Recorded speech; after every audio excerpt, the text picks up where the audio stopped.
Well, it started really at a young age when I was involved in university clubs and has been unbroken since then. So I went from university clubs to being involved in university faculty committees, then university senate, university foundation, veterinary trust. So that's been part of the journey. Then I was also involved as a public servant in a lot of intergovernmental committees and boards across Australia. And then when I was CEO of the Law Society, I was involved in national and international boards and committees as part of my role. And I've just kept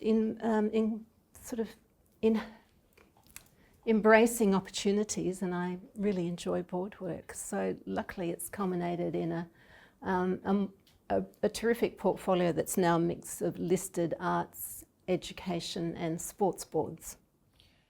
Well, Claire, I was running private businesses in the health arena, and I was a skilled clinician. I'd worked in operations, I'd worked in management, and then I needed to work in governance, and I realised I didn't really have the governance training necessary. So I went and did a governance course, and it was a bit of a eureka moment. I was like, all the jigsaw bits came together, and I realised that I just loved governance and wanted to continue as much as I could.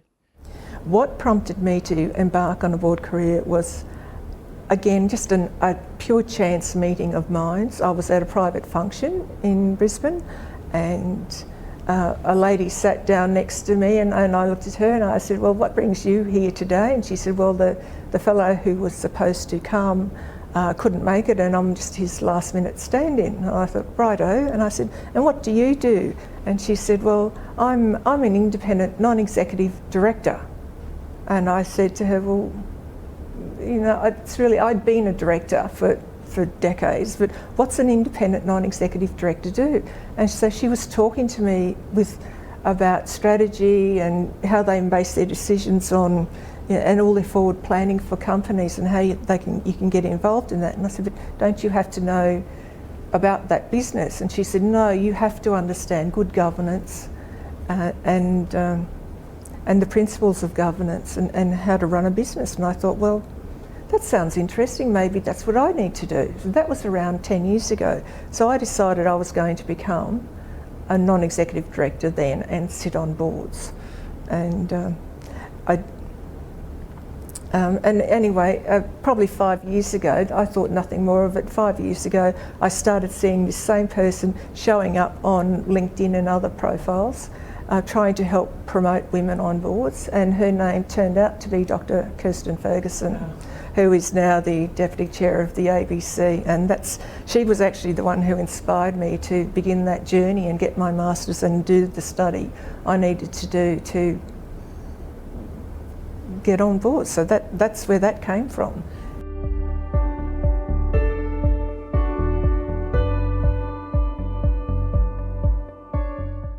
Women on boards, for me, I'm very passionate about women issues.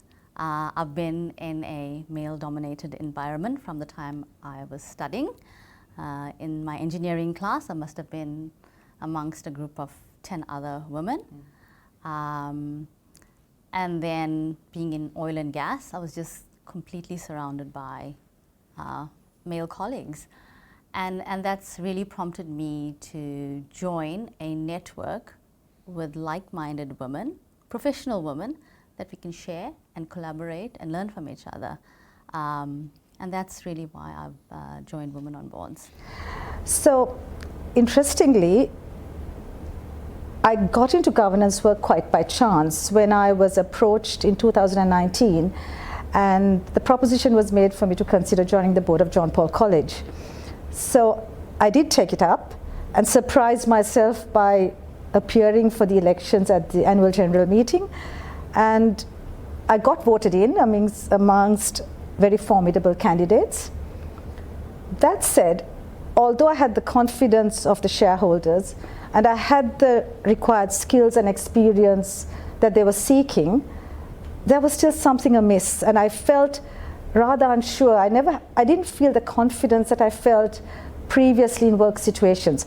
Looking back, I think I probably had imposter syndrome. And that's when by chance, I came upon Women on Boards. And just the word got my attention. Women on boards, and I felt there has to be something here that can help me. And when I researched further and delved into it, not only was I glad I found out about WOB, but I was quite relieved. And that's how my journey with WOB started.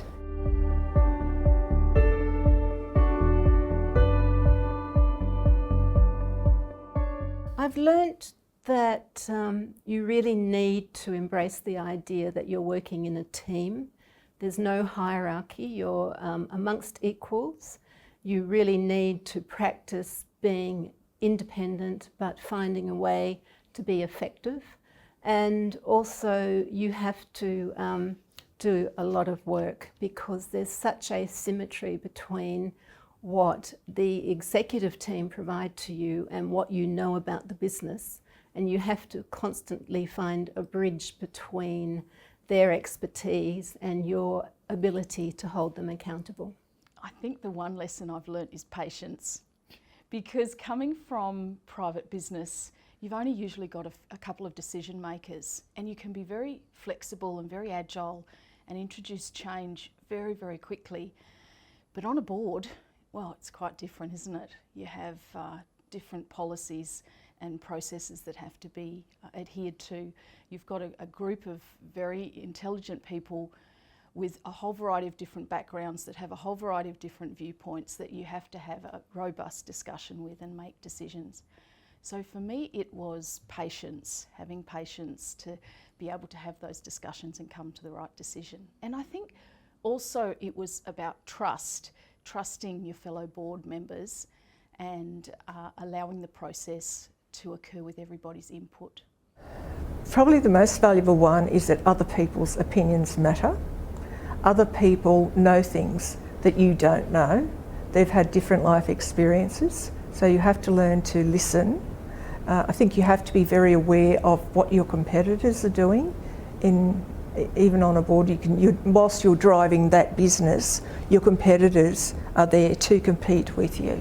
And how do you stay aware of what they're doing? And the changing regulatory environment, they're probably some of the most important challenges now, especially things like getting a sense of who are we actually accountable to? Who are our stakeholders? Are there primary stakeholders? Are there secondary stakeholders? And are they really stakeholders, or are they just there to try and influence different outcomes? How do you manage that when there's a lot of pressure socially to account for everything you do that's perhaps not necessarily directly related to the business?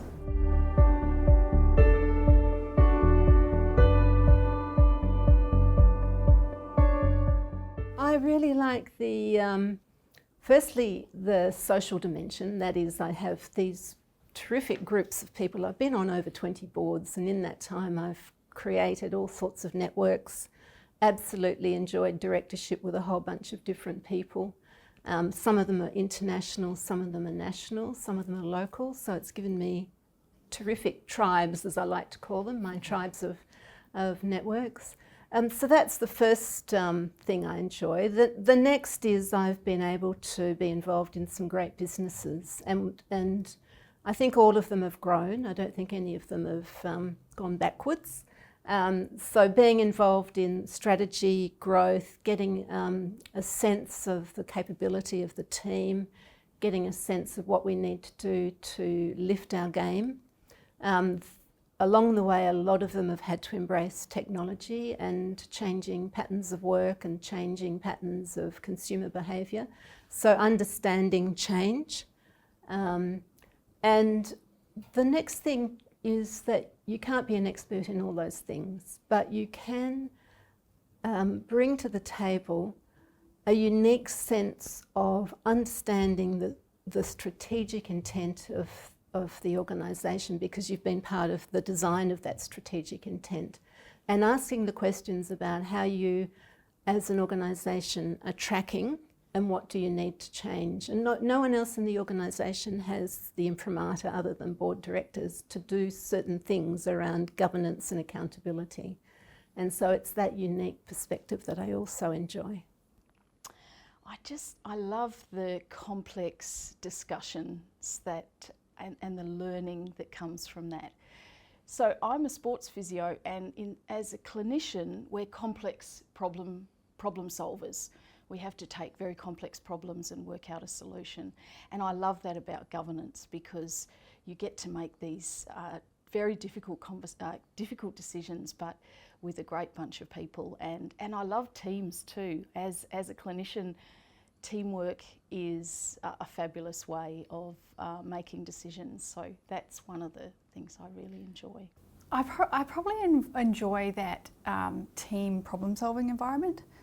So I've had a role as a CEO, and now I'm the GM for Mets Ignited over in Western Australia. And it's good being, like, I obviously like leadership roles and I like taking leadership roles.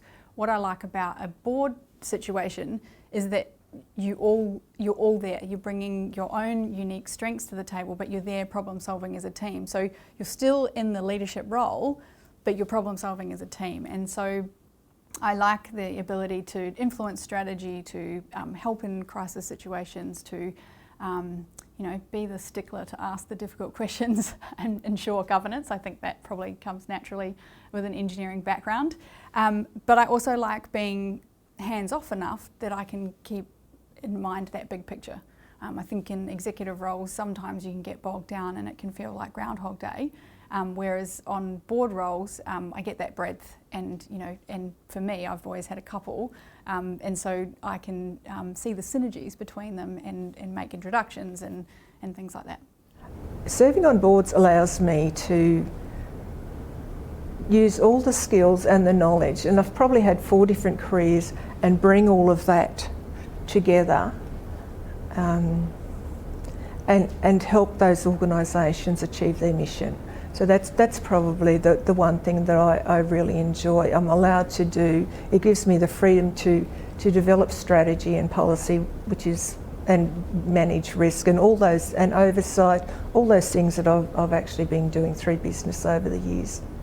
To me, it's like a different kind of team that you've got, and that's why, looking at either portfolio career or, having some consultancy work, but also having board roles, it offers you a different kind of team, and it's a really great way to learn how to build different relationships. I mean, I always think one of the things about a board that's interesting is you're not seeing each other every day. So, coming together once a month. So really, even though there's interactions in between, but how can you make the best relationships in the room happen when there's not that absolute regularity of contact that you expect, for example, in a workplace?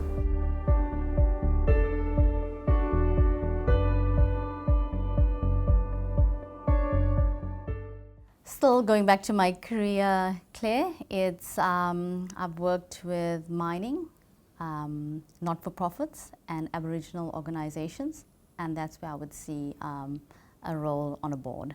Well, I'm very much interested in boards that are in public sector and not-for-profit.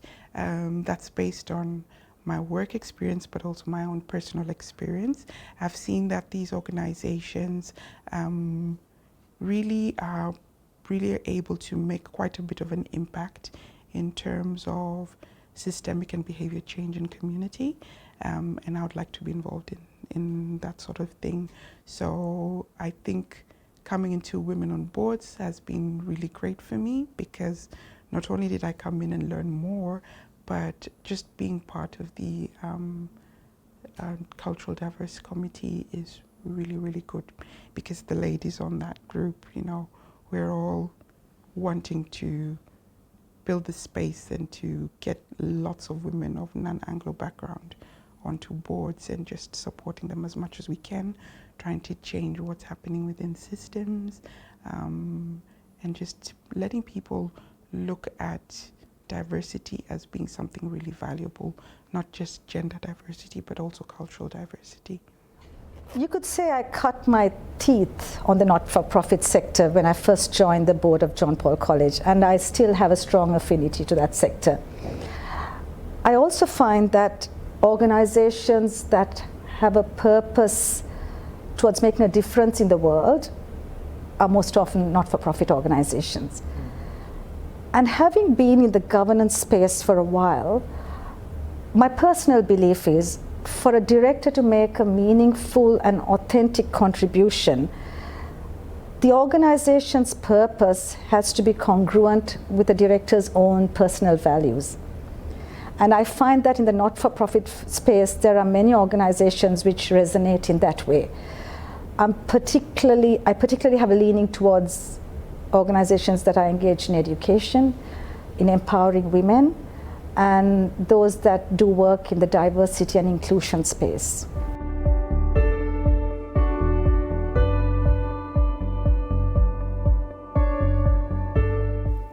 At the moment, I can't think of a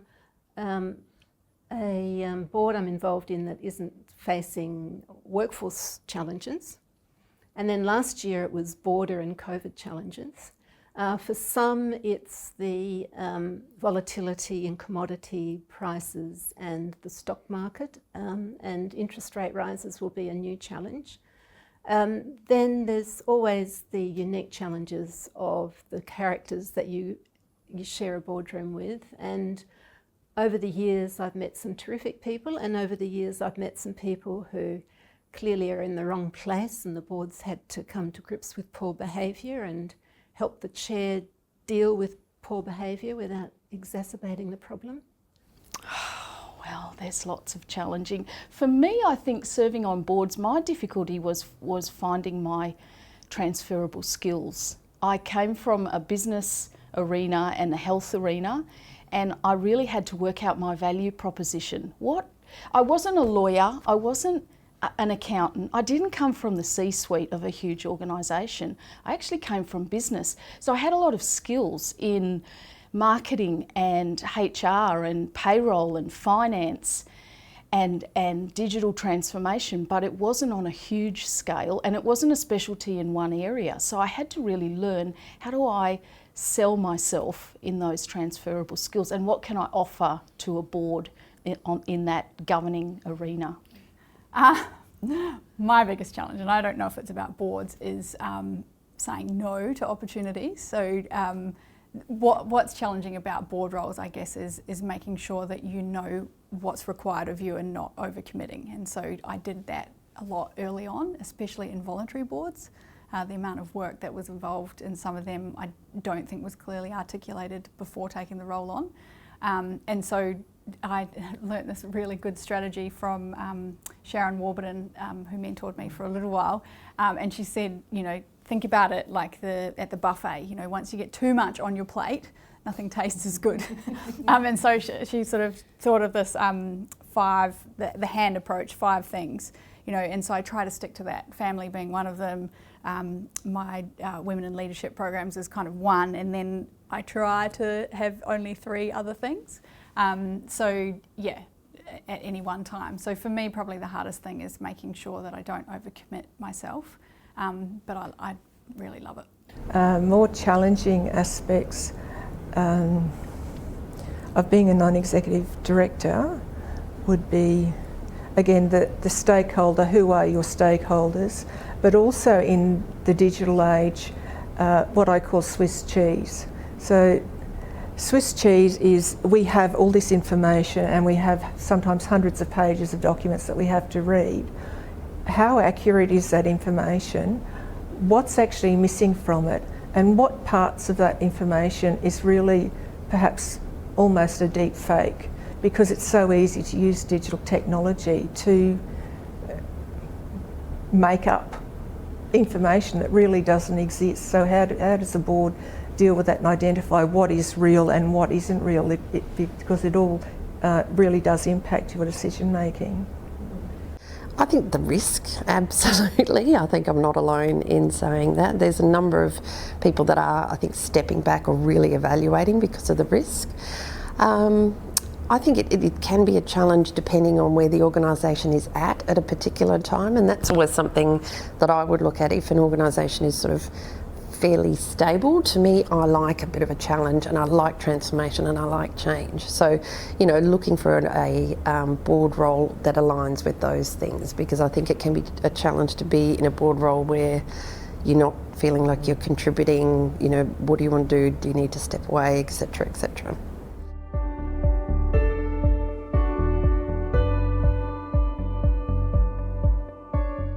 5 years' time, that's a hard question. I left corporate late last year after working there for 25 years. Bought into a company which I co-own and co-direct with my husband. And so for the next 12 months, I think it's all hands on deck to build our company. It's a 21-year-old company, by the way, but I see lots of improvements, lots of efficiencies to increase the quality of what we deliver and sort of productivity and profitability, actually. So next 12 months, then the next 12 months, possibly there's a couple of new growth opportunities, still focusing on our business. So that takes me to 2 years. Beyond that, I want to take my 7-day week to a 4-day week. And with that one business day that I get back, I'm looking to give back to the community. So I want to do some volunteering work.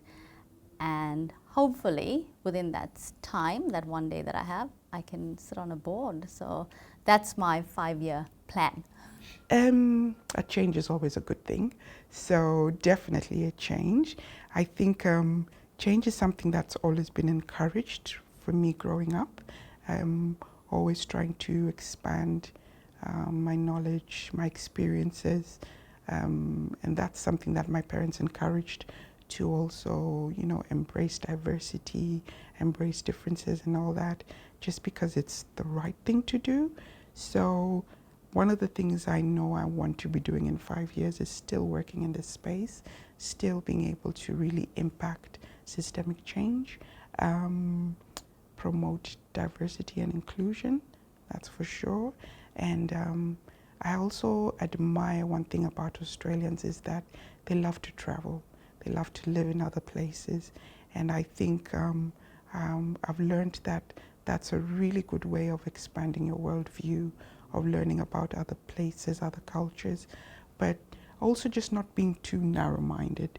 And so hopefully in 5 years, I'll be living and working as an expatriate in some exciting part of the world, and I can take my children with me and we can enjoy that experience together. Well, that's an interesting question.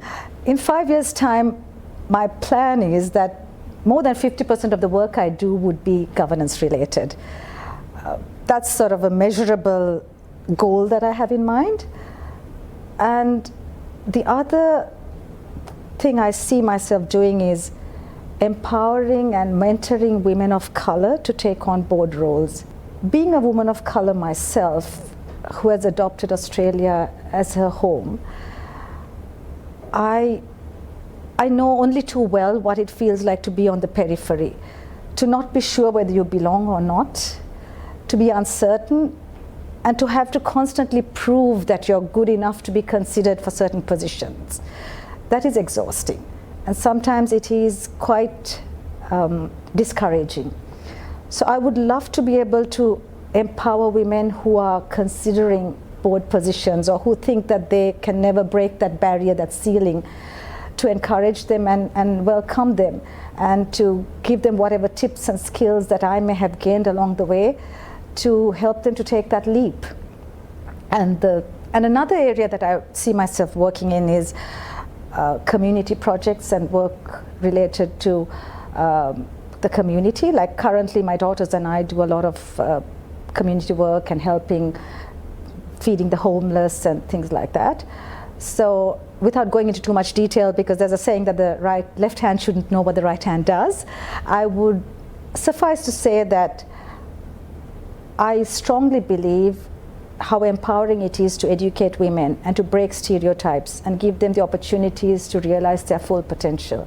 And I would love to spend more time and energy working in those areas because I feel that that has huge consequences across society in general. Lastly, I would like to see myself engaged more in the arts. Recently, I took part in a production of Brisbane Arts Theatre, Much Ado About Nothing, which really revived my love for the theatre, and it was lying dormant within me for a while. And in that play, the director very cleverly, through humor, invited the audience to ponder about a very serious issue, about domestic violence, including coercive control.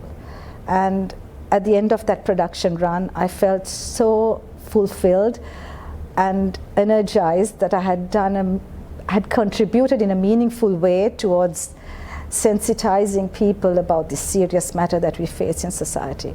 So those are the 4 areas that I see myself engaged in.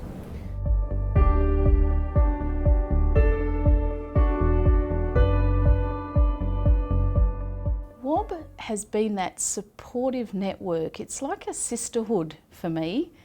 And you know, I've only been on WOB for 14 months. But it's like this sisterhood of support that really has given me the courage and the self-confidence to be able to lean forward and step up. Joining women on boards was like that first step. It was networking and connections, it was professional development, and I did my board CV masterclass with you.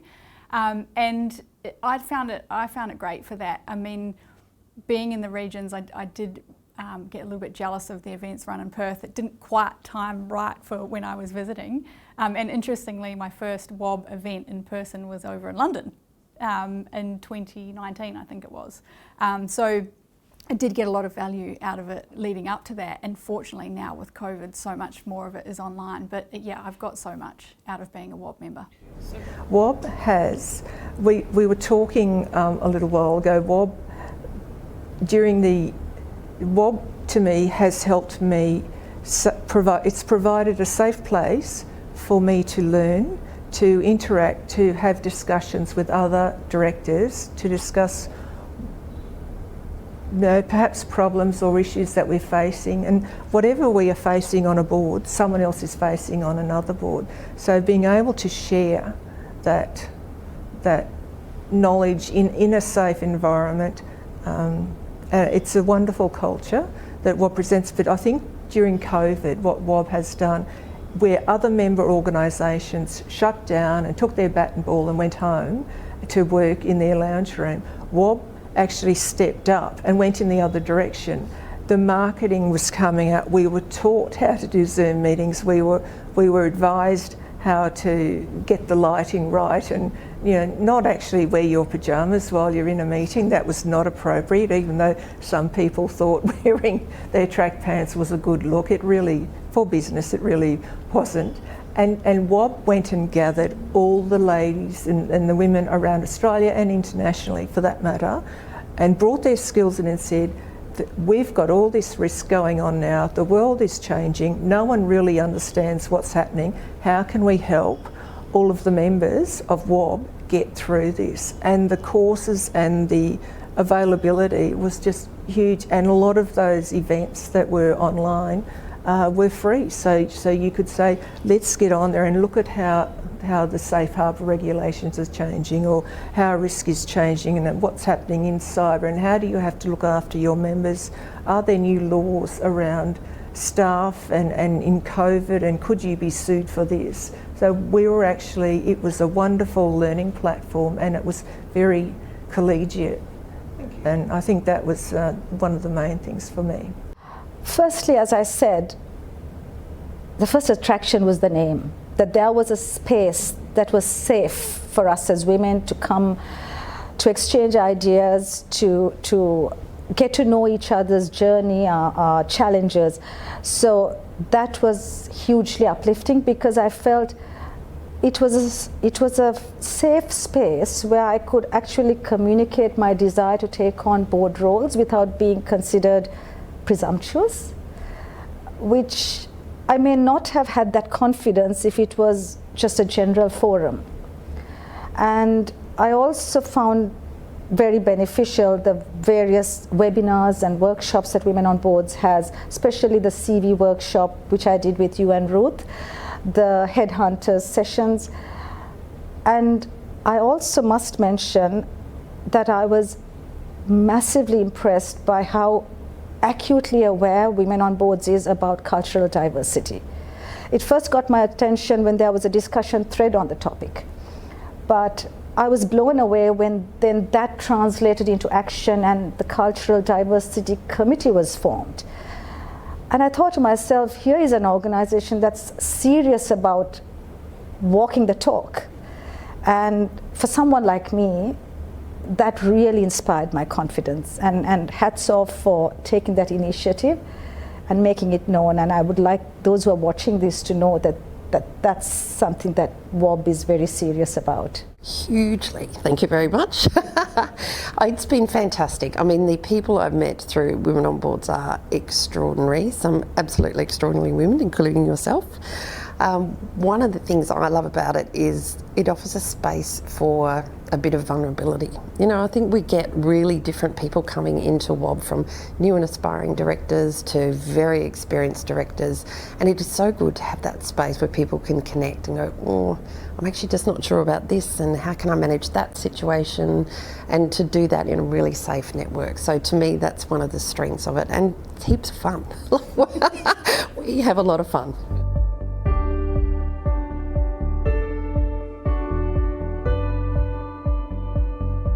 Enduring, purposeful, and this is a phrase, really having a strong sense of enfranchising women on boards, which is so important. So it would have to be diversity, I think, because not just gender, but cultural, age, race, all of those. I think WOB just does that so well, and I think it's really brought to the forefront how important that is on boards, and how that diversity makes boards so much better decision makers. So that would be the first one. Then support, and I think the support that I see it as being really valuable is that involvement of new directors, bringing them up and in giving them the encouragement to be able to sit on boards.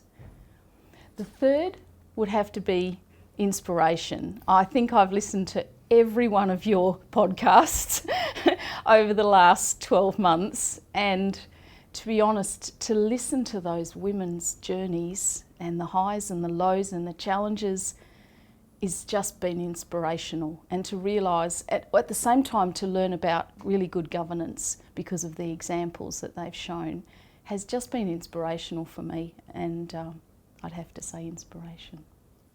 Supportive, collaborative. I can't just use three words. I think well-orchestrated organisation. Leadership, transformation, and inclusion. 3 words to describe Women on Boards, I would say, is comprehensive. So I felt right from get-go there was so many resources as well as the vacancies. Supportive, so there's that collegial spirit, and I think really approachable. So Women on Boards is not, you know, if you think of the Australian Institute of Company Directors, it's almost kind of this elitism piece, and I know for a long time I was like, oh, am I ready to do the course? And even, you know, going into the members lounge, it's got that kind of air about it, whereas Women on Boards you're approachable. You know, everyone's invited to participate online in forums. Guests are invited to events. You know, it's really, I think it is inclusive and approachable. Women on Boards, I would say the first word is as an enabler and an advocate, because Women on Boards advocate for women to be on boards and the issues surrounding it. And what would be a third one would be, I think, just collegiate, because of the nature of the culture of Women on Boards, looking after and actually nurturing other women's careers. And it doesn't matter whether you're just starting out or whether you've been a director for many, many years. There's something there for everybody. Empowering, facilitating self-development, and opening opportunities. So I would say connection, I would say continuous learning, and I would say growth.